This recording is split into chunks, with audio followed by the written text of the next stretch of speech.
C'est avec un grand plaisir qu'on est aujourd'hui au Trianon avec TJ Lyle, le chanteur, harmoniste, harmonica du groupe Georgia Thunderbolts. Alors c'est un grand plaisir les amis parce que c'est un très grand groupe en devenir, mais c'est aussi un groupe qui aime beaucoup la musique, qui aime beaucoup les grands groupes. Et on va parler avec TJ de la tournée, on va parler du disque, des 2 disques, parce qu'il y a quand même 2 albums maintenant qui sont dispo, du futur de Georgia Thunderbolts, bien sûr. Et puis, il y a une petite fin un peu spéciale, parce que j'ai pris quelques vinyles, et on va parler vinyle aussi avec TJ, parce que je sais qu'il est passionné de musique, il aime les vinyles, et on parlera un petit peu de vinyle à la fin. So TJ, thank you so much for accepting my invitation. It's a great and big pleasure to speak with you. Oh, absolutely. I'm so fan of your music since 2019. Thank you. And I'm so happy that you see you in France. I know. And maybe we can start with maybe some words about the tour, because this is the last date and you finished in Paris. I know. It's been a wild ride. A month has come and gone in the blink of an eye. Being out with Black Stone Cherry has been an absolute thrill. I mean, it's been wonderful. They're one of the hardest working bands in the industry, and they really look out for their crew, and they've really looked out for us, you know, and we couldn't have asked for a better band to come over with on our first trip here, and they've been so helpful. It's been an amazing, it's a dream, really, it is. So you speak about dreams, of course, because you have not only a passion about the music, because you speak a lot with the music, but yeah, of course touring, and you see now, since your last release, so many people heard your music, so many people see you on stage, not only in France, because you have a lot of other countries with Visite during this tour. Mm-hmm. So I think for you it's maybe a little bit new to see all this space around the Europe tour, because we have so many people to see you for the first time, and we have to be more and more happy and more serious on stage to share the music with the people who is coming to see you for the first time. Absolutely, and the biggest shock was coming over, and the first night I remember we kicked off into looking for an old friend, and I looked out and people were singing the lyrics, and I was like, oh, this is unreal. Kind of got emotional for a minute. I was like, yeah, that's awesome. It was awesome. And before the last date of the tour, which memory will you keep during this tour? This is very tough guys on stage, many people front of you, maybe just touring, because it's really like a new beginning since 2 years, because we have this lockdown. And what is the best memory maybe you keep during these few dates around Europe with Blackstone and of course your bands, because this is the first time that you tour together in a bus tour and something like that? I think we really got in the groove when we were in Hamburg. I think that was the 3rd show of this run. We really got in the groove there. We were so nervous the first 2 nights we didn't know what to think of it, but the 3rd show we really locked in a groove, and that was the first night Blackstone Cherry asked me to come up and sing their song Pieces Free on stage with them, and that's probably one of my favorite memories. Yeah, absolutely. That's a good one. That's a good one. So maybe we can just go back, TJ, if you want, about the new record, which maybe in a couple of days is 1 year. That's it is the second release of the band, because the first one was called Sultan from Rome. Yeah, it's located in USA, not in Italy. So this is maybe 1 year after. Right now, it is beginning mid of October last year. Yeah. So you see a lot of people sharing your music. You see a lot of people see your music by YouTube and something like that. So I think you are very proud of this second release, but the first has maybe a professional one. Yeah. The first one, was to really test the waters and to see how things would go and see how people would latch on to what we did.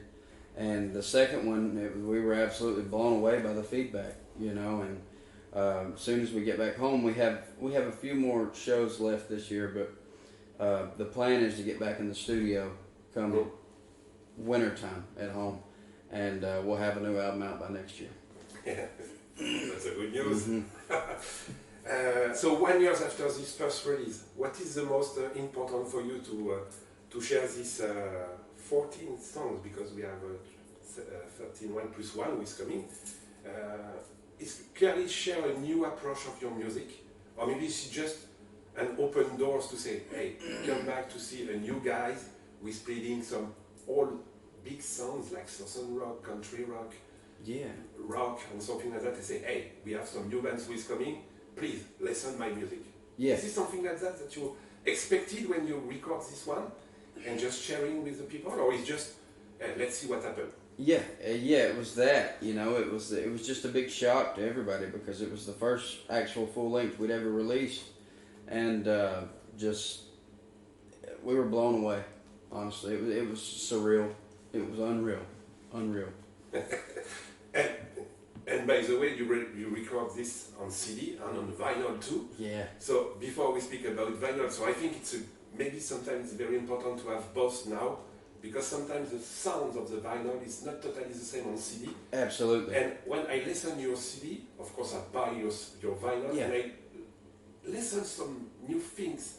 And do you think it's so important right now to come back at maybe, of course, digital, CD and vinyl to see sometimes the song a little bit different? Yeah, absolutely, because each one of them have their own sound. Even if the tray is off a little bit on the record player, it's a completely different sound. You know, if it's doing that while it's going around, it's got a completely different sound than just a stationary CD, unless you bump it a time or two and it skips. But no, wear and tear on a vinyl is the most. It's a wonderful sound. It's got a magic sound to it. Of course, it's analog, you know, and when it's just cutting through them grooves and stuff, it just sounds amazing. It's completely different, and I hope that vinyl keeps coming back, and maybe they'll get back into the 8-tracks too. Yes, I don't know. Yes. Or maybe you have to add some 75 tours or something. Yeah, there'll be a lot of winding with those that'll wind them back up and put the feedback in them. And TJ, we'll come back just on this fantastic second release, of course, because certain rock from Rome, it's a little bit long right now. It's 2018, but we keep an eye on it. But of course, we have to make a focus on it, on this new one maybe. And we have some fantastic songs. So I put on my set list, for example, Looking for That Old Friend. Yeah. Which very important. It's like Molly Hatchet versus maybe a Blackfoot or something like that, with your fantastic voice on it. Thank you. And I think on this record, like this song, Looking for an Old Friend, and maybe some other songs like Spirit of the Walking Man, it's a little bit different. We have some different approach. Sometimes it's more southern rock, sometimes it's more rock, maybe sometimes it's hard rock. Yeah. So who we create this approach when we think, okay, we have to create something like this? You create, first of all, the riff, or this is coming from the lyrics, or maybe this is something bass drums who is coming and say, oh, it's a good news, maybe we can make something.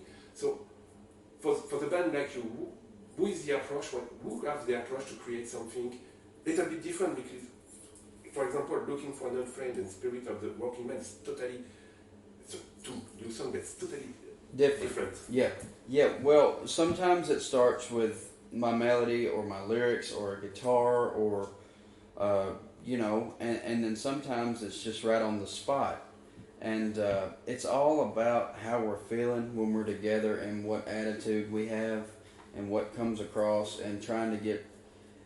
It doesn't matter if it's hard rock to us. It doesn't matter if it's soft rock, country, blues, or you know, even soulful at times. It's gonna come out the way it's gonna come out, and there's nothing we can do about it. We don't try to go back and try to change this and change that. If it comes out and we don't like it, we'll write another song. Yeah. Yes, and we have to come back again for some songs like Land of End. Yeah. One of my favorites, but I have another one which is really my favorite. But I like an End of Midnight Riders. Mm-hmm. I mean, maybe Be Good to Yourself. It's so songs that's so different approach. Sometimes it's a big riff, sometimes it's a big arrangement between bass battery and so on. So clearly, are you so proud of this second release? Because it's so different each time. When we listen something, you open many things around your music, and when you stay and you listen to this music, you say, I have to make a replay, I have to make a replay, and in each time this turn and turn and turn. So what an incredible second one. Thank you. It's we're very proud of that record because that's the first record we actually put out, you know, that internationally, you know, and that was a really good record for us, you know, trying to find our sound. And I think our sound is not just one sound. I think it's multiple. And listening back to it now, it's just kind of nostalgic, you know, going back and listening to that stuff now that it's been a few years or a year since it's been out, and just it makes you want to keep going, you know. That's what's so important. Yeah, and maybe, like you say, you share a lot of video and something like that during this new approach with your label, Mascot Records and so on. You provide each time a new YouTube version, video and so on. You see a lot of people who is coming for the first time make a lot of good vibes. Yes. In fact.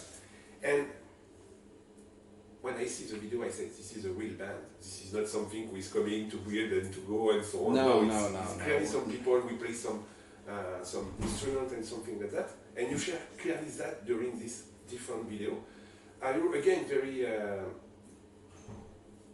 maybe you expected this part, so to share this one with the people you see this video? It's clearly, hey, you see just 5 guys with playing without any other effect than we play a lot. Yeah, we don't use much effects. It's the only effect I ever get is if I have a cold and I'm trying to sing. That's about the amount of effect we use. and I have to speak for some of the songs of this fantastic second one. And before we speak with a new singer who is coming just before the touring, one of my other favorites is Dance with the Devil. It's like a song when we are nowhere and we are with some friend and we stay in and we put Dancing with the Devil, we make a fire and we sing like some Indians with like some incantation or something like that. So it's clearly, it is clearly what we want to share with Dancing with the Devil. Clearly, we is the devil in your band. No, it's that was I actually wrote the music to that one. That was one of the ones that I wrote the music to. The guitar, the bam bam bam bam bam bam bam. That's I'm a terrible guitar player, but I was just sitting around and I was playing, and I was sitting around and I was playing, and I was like, that's pretty cool. Let me try to, and then just started coming out, and it's a little country, it's a little softer, you know, but it's still got a very uplifting chorus. Yeah. And I'm really proud of that song. I love that song. Yeah. That's one of my favorites. Yeah. And maybe It's Alright. It's like jumping. Yeah. Each time when we. That's like your Bob Seger. Yeah. So you listen Dancing with the Devil with some people around nowhere, and after that, we have to put It's Alright because it's kind of something we can move. Yeah. This is crazy. Your approach is totally crazy because so different style on your vinyl, on your CD, and It's Alright. It's crazy. It's another crazy one. That's awesome. Of course, we speak a lot about Can We Get a Witness? It's clearly a good one, and we wait for another one, of course. So I have one question for that. Just before this touring, you share a new single, Living in Moody Water. So it's another good one. So clearly, are you still some I don't know, brothers or something like that for Moody Waters songs and so on? Because it's clearly, I think Moody Water was so happy to hear these songs. So we just share this Living in the Moody Water just before this tour. It's just to say, hey, we come back with another one and be careful, we're coming back to tour, or it's just something like that?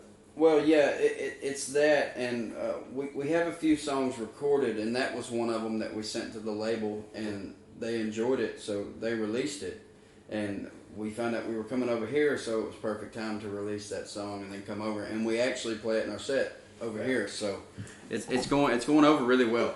And I think during this song, when I listen to these new songs, I listen each of your influence. It's clearly guitar. Sometimes it's a little bit more down. We have the voice who is coming, and it's go down, go left, go down. It's clearly maybe I don't know if it's clearly what is expected with your band, but it's something like that. Big one, more one, float, jump, come back, a riff of guitar, and something like that. So clearly this one is clearly to share what is clearly Georgia Thunderbolts today, just to make some approach of the new records. Or like I said, we're all over the place about our sounds, but that a lot of the stuff is in the same vein of that kind of attitude. It's the positive attitude, and it's trying to send a message to people who think they don't have a voice, and that's what I try to write about. You know, I strive to be a decent writer, and I try to write lyrics that can appeal to people. And that's what I'm shooting for on this new stuff. I just want to write uplifting, motivational stuff that people it'll make them feel good, you know. And TJ, I read on your biography, like you like a lot of people, different style of people. And one of my, when I see your biography, I see you like Ray Charles. I love him. Yeah. So you had the chance to see Ray Charles. I had the chance to see Ray Charles one time. No, I've never seen him. I've never seen. Where'd you see him? In France. He played a lot of gigs in France, a couple of years, of course. I have a chance to see one time with my mother. I have we were talking about records earlier. I have his live. I have all of his records, but I got the new release live in Stockholm, '72. Yeah. That was great. That was great. I wish I could have though. He's one of my biggest influences, singing and playing piano. And do you learn something from Ray Charles that you have to learn, or maybe to? Okay, it's a good idea, and I pick up for the Georgia Thunderbolts. Absolutely, absolutely, yeah. A lot of his vocal stuff, I really try to. I wouldn't say imitate, but I listen to and I try to make it my own, because he's great. And it's a guy with jumping behind this piano and something like that, so we have a lot of energy like you today. Yeah, absolutely. And it's not only singing; it's maybe share the music, this passion behind the piano and the music. So. Yeah, and he's just wonderful, you know. And I try to take from each of those people like that I listen to, like a Wilson Pickett or Ray Charles, or even down to Sonny Boy Williams, you know, stuff like that. Way back, and I just try to. That's why I learned to play harmonica. Yeah. That and Paul Butterfield, of course. You know, Paul Butterfield's out of sight. So it's all right. Few words, of course, because you are a new band who is coming since many years right now, but clearly a new generation of southern rock, country rock, blah blah blah. Because sometimes I not speak about only some different approach, but clearly you are the new power of southern rock and something like Black Top Mojo. Oh yeah, those are good friends of mine. Yeah. That's awesome. I know. And I know that some band like this who is coming right now, like Octobre, or some new bands who is coming with a new approach of the Susan rock, more rock than Susan bands. And do you have a little bit of pressure now to come back with your new bands, and follow the I would like to say the heritage in French of this old band like Lynyrd Skynyrd, Allman Brothers, and something like that? Because clearly this band is more ending right now. But we have some big songs coming from this group today. Yeah. But you have to create your new songs. You have to provide some new energy. But clearly, this is your turn now. So it is for you a little bit pressure to share your music like this band when he beginning, like Lynyrd Skynyrd at the beginning, or Blackfoot at the beginning. Yeah, absolutely. Absolutely. There's a lot of pressure at all times, and you know, I think that's what keeps me motivated to try to write songs that you've not heard before. You've heard said before, but in its own way, different. You know, you've heard it said, but you never heard it said quite like that. And I just, it's a lot of pressure because all these bands are fabulous, you know, and they're tough acts to follow. I wouldn't want to go on after Blackstone Cherry, so that's a machine up there. Yeah. And no. I want to turn the machine too. Well, we just try to do the best we can, and we support everybody. Clear. And few words, of course, about the next. What is the next for you as a band, as touring, of course? Like I said a few minutes, your next release is maybe 1 year ago, right now. And you start to write some new things. Do you think you have something to be shared with us during 2023? Yeah, I think we will have we're going to get back in the studio this winter.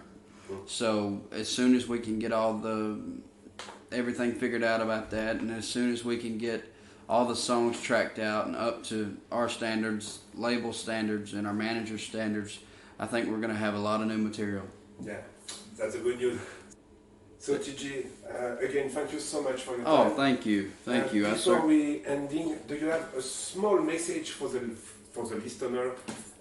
Because I share, of course, this interview in a couple of days with the listener, and we have a special Thunderbolt who is coming because we share your music during this interview. Yeah. So do you have some message for the listener in France? Yeah, thank you so much for supporting live music and being one of the most wonderful crowds in the world so far. We played Bordeaux last night, and the crowd's one of the most responsive crowds, and just you can tell they love music. And go stream the record and catch us when we come back. We'll be back soon. Yeah. Thanks so much. Thank you. Your son set me free.